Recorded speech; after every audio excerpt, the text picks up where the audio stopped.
శ్రీ గురుభ్యో నమ. శ్రీమాత్రే నమ. ఏబిటి టీవీ ఛానల్ వీక్షకులందరికీ స్వాగతం, సుస్వాగతం. ఏబిటి టీవీ రామశర్మ గారు ఈ పేరు చెప్పినప్పుడు అసలు విషయం ఏంటండి అని అడిగాను. వారు ఏమన్నారంటే ఆప్త భారత తెలుగు టీవీ. అంటే భారత అంటే జ్ఞానము, విజ్ఞానము, వెలుగు, ఇవన్నీ అన్నిటికీ ఆప్తులైపోయారు రామశర్మ గారు. రాముడు అందరినీ సమానంగా చూసినట్టు ఈ రామశర్మ గారు కూడా ఈ భారత సంబంధించినటువంటి ఆధ్యాత్మిక, భక్తి పరంగా, సామాజిక వీటన్నిటినీ కలిపి ఒకతాటి మీదకి తీసుకొచ్చేటువంటి కళారంగానికి ప్రాధాన్యత ఇచ్చారనమాట. అందువలన ఈ రామశర్మ గారి ఆలోచనలకు ముందుగా ధన్యవాదాలు. కానీ పాపం చిన్నవాడు వచ్చి ఏమండి కొంచెం ఏదైనా విషయాలు ఉంటే చెప్పండి అని అడిగాడు.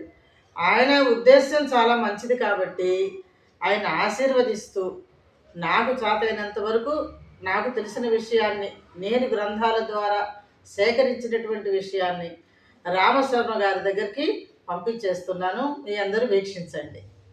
ఇప్పుడు ముందుగా మనము అసలు మన జీవితంలో పునర్జన్మ అనేది ఉంటుందా?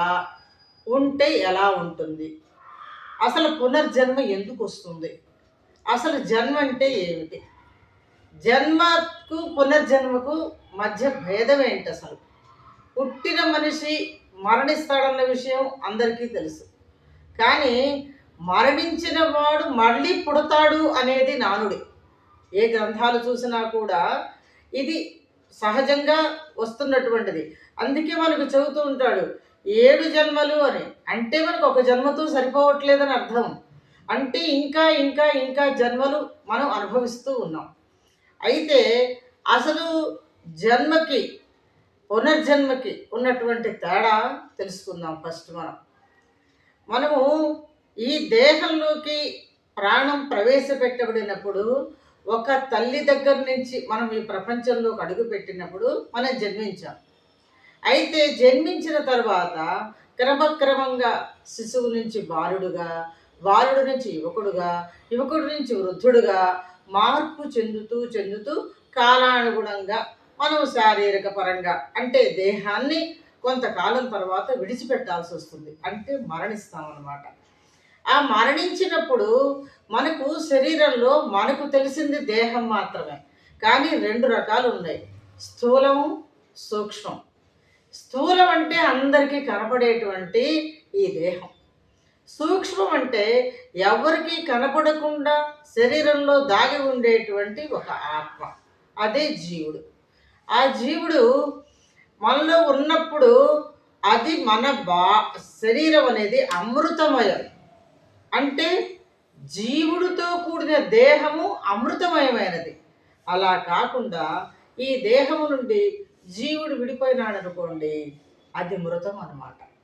మృతము, అందుకే మృతి అంటాము మరణాన్ని.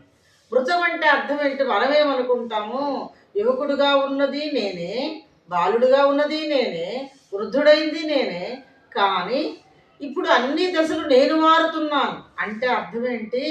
శరీరానికి మాత్రమే మార్పులన్నీ వస్తున్నాయి. ఆ లోపల జీవుడికి మార్పులు ఏమీ లేవు. ఈ జీవుడు ఏం చేస్తాడంటే ఈ శరీరంలో ఉన్నంతకాలం ఆ శరీరాన్ని ఆక్రమించుకొని ఆవరించుకొని ఉంటాడు. ఆ తర్వాత ఏంటంటే ఈ శరీరం ఎప్పుడైతే ఆ జీవుడిని కాపాడలేని స్థితికి వస్తుందో అప్పుడు ఏమనుకుంటాడంటే ఆ జీవుడు ఈ శరీరము శిథిలమైపోతున్నది కదా, ఇంకా నాకు దీంతో పని ఉంది అనుకొని ఆ శరీరాన్ని వదిలి వెళ్ళడానికి ప్రయత్నం చేస్తాడు. అందువలనే మామూలుగా ఆధ్యాత్మిక పరంగా ఏం చెబుతారంటే శివుడు మన లోపల ఉన్నప్పుడు మనము శివం అంటే శివునితో కూడి ఉన్నవాళ్ళం. ఆత్మ అంటే శివుడే కదా. శివుడిని విశ్వాత్ముడు అంటారు. విశ్వంలో ఉండే అందరి ఆత్మ కూడా శివుడే. ఆ శివుడు మనలో ఉన్నప్పుడు మనం శివం. ఆ శివుడు మన నుంచి విడిపోయినప్పుడు మనము శవం. అదే ఇందాక చెప్పినది. అమృతము అంటే శివునితో కూడుకున్నది, మృతము అంటే అది విడిపోయినటువంటిది. అయితే విడిపోయిన తర్వాత ఈ దేహం ఎక్కడికి వెళ్తున్నది, ఎలా పోతున్నది, ఎంతో విలువ కలిగినటువంటి చాలామంది శరీరాలు మృతించిన తర్వాత అంటే మరణించిన తర్వాత ఎందుకు పనికిరాని వ్యర్థ పదార్థాలు అయిపోతున్నాయి. ఎంత విలువ గల వాళ్ళవైనా తీసి అవతల పారేయాల్సి వస్తుంది. అటువంటి పరిస్థితి ఎందుకు వచ్చింది అంటే విలువ అనేది శరీరానికి కాదు, ఆత్మకు. అసలు ఆత్మ అనేది ఎవరికైనా కనపడుతుందా? దాని పరిమాణం ఎంత? చాలామంది శాస్త్రజ్ఞులు చాలా సార్లుగా ప్రయత్నాలు చేశారు. కానీ ఆత్మ పరిమాణము అది పరమాణువు. అంటే పరిమాణము అంటే దాని ఎంతగా ఉంటుందని చెప్పాలంటే అది పరమాణువు. అంటే కంటికి కనపడదు. మరి మృతి చెందిన తర్వాత ఈ దేహంలో నుంచి బయటికి పోయి అది ఎక్కడుంటుంది? మళ్ళీ ఎలా పోతున్నది అంటే అది అక్కడి నుంచి ఈ శరీరాన్ని వదిలి బయటికి వెళ్ళిన తర్వాత ఆ దేహంలో నుంచి బయటపడినటువంటి సూక్ష్మమైన జీవం ఆత్మ వెతుక్కుంటూ వెతుక్కుంటూ ఒక పురుషుని యొక్క వీర్యంలో ప్రవేశిస్తుంది. అది కర్మ ఫలితాన్ని అనుసరించి అంటే మనము మరణించే ముందు మరణించక ముందు మనం దేనితోటైతే కలిసి ఉన్నామో మన తపనలు, మన ఆలోచనలు, మన విధి విధానాలు, మన కర్మలు ఎలా ఉన్నాయో దాన్ని బట్టి మాత్రమే మన తర్వాత జన్మ అనేది ఉంటుందన్నమాట. కాబట్టి అదేమవుతుందంటే ఆ పురుషుడి వీర్యంలో ప్రవేశించిన తర్వాత మన కర్మకు అనుగుణంగా ఏ స్త్రీ గర్భంలో ప్రవేశించాలో ఆ స్త్రీ గర్భంలో అది ప్రవేశించబడుతుంది. అంటే పూర్వజన్మలో నువ్వు చేసుకున్నటువంటి కర్మ అనుభవించాలి అంటే ఎవరి గర్భంలో నువ్వు జన్మిస్తే ఆ కర్మ అనుభవించడానికి వీలవుతుందో అంటే పూర్వజన్మ వాసనలు నీలో ఉండి ఉంటాయో అలా జన్మ నీకు లభిస్తుందన్నమాట. అయితే అది ఏ జన్మ అనేది మాత్రం చెప్పలేము. నేను పురుషుడు స్త్రీ అని చెప్పాను. అది పురుషుడు స్త్రీ అంటే ఈ మానవ దేహం అనేదేం కాదు. 80 లక్షల జీవరాశులు ఉన్నాయి మన సృష్టిలో. వీటన్నిటిలో ఏదో ఒక జీవరాశిలో నీ కర్మ ఫలితాన్ని బట్టి నువ్వు చేరతావు. అప్పుడు మళ్ళీ జన్మ అనేది వస్తుందన్నమాట. ఈ జన్మ వచ్చిన తర్వాత నీకు పునర్జన్మ వచ్చిందనుకుంటాము. అయితే ఈ పునర్జన్మ అందరికీ వస్తుందా? పునర్జన్మ లేకుండా ఏమన్నా మార్గాలు ఉన్నాయా అంటే ఈ జన్మలో అంటే ఈ దేహంలో ఈ జీవుడు ఉన్నప్పుడు కనుక మనము అనుభవించవలసిన కర్మలు చేసుకోకుండా గనక ఉండి ఉన్నట్లయితే అంటే మనము చేసే ప్రతి పని కూడా తర్వాత అనుభవయోగ్యం కాకుండా ఉండటానికి వీలైనవి కనుక మనం చేయగలిగితే అప్పుడు అవి మనము అనుభవించవలసిన అవసరం లేదు. కాబట్టి మనం చేసే కార్యాలన్నీ కర్మలన్నీ మంచిగా ఉంటే భగవంతుడు దాన్ని కనుక ఆనందపడగలిగితే తనలో మనల్ని ఐక్యం చేసుకుంటాడు. అది లేకుండా మనం కర్మలు బాగా మిగిల్చుకొని పాప పనులన్నీ చేసి ఉంటే అవి అనుభవించడానికి ఎన్నిసార్లైనా మరలా మరలా మరలా మనం ఏదో ఒక జీవిగా క్రిమి కావచ్చు, కీటకం కావచ్చు, మృగం కావచ్చు, జంతువు కావచ్చు, మనం చేసిన కర్మ ఫలితాన్ని బట్టే మనకు నెక్స్ట్ వచ్చేటువంటి జన్మ అనేది ఉంటుంది. దాన్నే మనం పునర్జన్మ అంటున్నాం. పునః అంటే మళ్ళీ, మళ్ళీ పుట్టుక అని అర్థం. ఈ భగవంతుడిలో ఐక్యమయ్యగలిగినది చేయగలిగితే ఇక పునర్జన్మ అనేది లేదు. అంటే అంతటితోటి మన కర్మ నశించేపోయింది. తిరిగి మిగిలిపోయేటువంటి కర్మలు మనం చేయలేదు. మంచి కానివ్వండి, చెడు కానివ్వండి, కర్మ అనేది అనుభవించక తప్పదు. ఎవరైనా సరే, భగవంతుడు కానివ్వండి, ఇప్పుడు గొప్ప గొప్పగా చెప్పుకునేటువంటి రాముడు కానీ కృష్ణుడు కానీ వాళ్ళు అనుభవించలేదా? కృష్ణుడు కారాగారంలో పుట్టాడన్నారు. క్షణ క్షణం నరకం అనుభవిస్తూ ప్రాణం ఎక్కడ పోతుందో అన్నట్టుగా జీవిస్తూ అడిగాడు. మరి రాముడు 14 సంవత్సరాలు అడవుల పాలయ్యాడు. కాబట్టి వాళ్ళు మంచి కర్మల వల్ల ఉన్నారు కాబట్టి తిరిగి మళ్ళీ పుట్టారా లేదో అనేది మనకు తెలియదు. మనకు కూడా తెలియదు కర్మ వల్ల మనల్ని మనం జన్మించామా, మన కర్మ ఉన్నదా అనేది మనకు అర్థం కాని విషయం.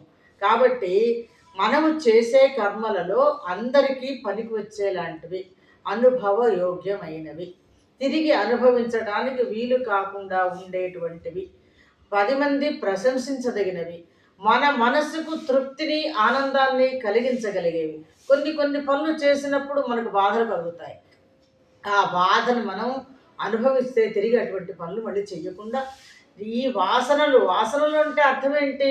మనం పీల్చేటువంటి స్మెల్ కాదు, మనము ఎటువంటి కర్మ చేస్తూ మరణించే ముందు కూడా మన ఆలోచనలు ఏ విధంగా ఉంటాయో ఆ విధమైనటువంటి జన్మే మనకు వస్తుందట. కాబట్టి మనకు పునర్జన్మ అనేది పక్కా ఉంటుంది.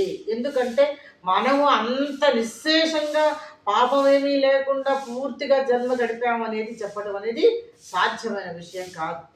ఆధ్యాత్మిక పరంగా చూసినా ఆత్మ అనేది మనకు కనపడేది కాదు. కాబట్టి మనము దాని గురించి చర్చించడానికి అసలు వీలు కాదు. ఎలా అంటే నచికేతుడు యముడు దగ్గరికి వెళ్ళినప్పుడు అడిగినటువంటి ప్రశ్న అన్నమాట. మిగతావన్నీ నాకు వద్దండి, నేను సశరీరంగా మీ దగ్గరికి వచ్చాను కదా, మా నాన్న చేసినటువంటి యజ్ఞయాగ ఫలితంగా మీ దగ్గర మీరందరి ప్రాణాలు తీసిపోతారంటారు, కాబట్టి నాకు ఆత్మను చూపించమని అడిగాడు. కాబట్టి అప్పుడు ఆయన ఏం చెప్పాడు, నాయన నా దగ్గరికి వచ్చావు కానీ ఆత్మను నేనే చూడలేదు, నాకే తెలియదు, నాకు తెలియని విషయాన్ని నీకు బోధించలేను.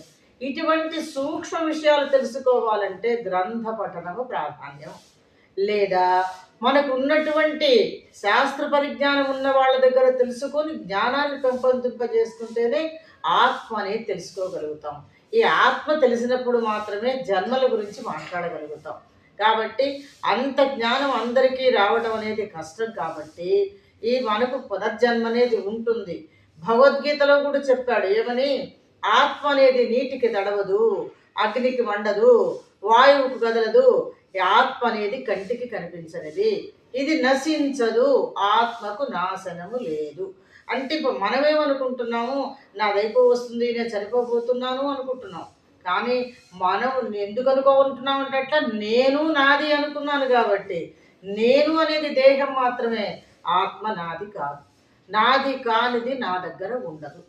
నా దగ్గర ఉన్నది నాది అనుకోవటం అనేది నా అజ్ఞానం అవుతుంది. కానీ ఆ జ్ఞానాన్ని తెలుసుకోగలిగితే మనము కొన్ని కర్మలు చేయటంలో జాగ్రత్త పడితే పునర్జన్మలోనైనా, అంటే జన్మ అనుభవించవలసి వచ్చినా కొన్ని మంచి పనులు చేసి కనుక ఉంటే మంచి జన్మ లభించడానికి ఉంటుంది. కాబట్టి పునర్జన్మ అనేది ఉంటుంది. లేకుండా ఉండాలి అంటే భగవంతుడిలో లీనమయ్యేంతటువంటి మంచి పనులు చేయగలిగి, ఆయన మనసును మెప్పించగలిగి, మన మనసుకు ఆనందం కలిగించుకునేంత చేయగలిగితేనే ఈ పునర్జన్మ పోగొట్టుకునేటువంటి అవకాశం మానవులకు వస్తుంది. కాబట్టి ప్రేక్షకులందరూ కూడా మంచి పనులు చేస్తూ మంచి మంచి విషయాలు తెలుసుకుంటూ జ్ఞానాన్ని పెంపొందింపచేసుకోండి, గ్రంథ పఠనం చేయండి, విషయాలను కూలంకుషంగా పరిశీలించడం తెలుసుకోండి. దాని వలనే ఏదైనా సాధ్యం. మామూలుగానైతే గ్రంథ పఠనం చేయలేని వాళ్ళు ఒక మంచి గురువుని ఎంచుకోండి. గురువు ద్వారానైనా సరే తెలియని విషయాలు తెలుసుకొని జ్ఞానాన్ని పెంపొందింప చేసుకుంటారని ఆశిస్తూ స్వస్తి.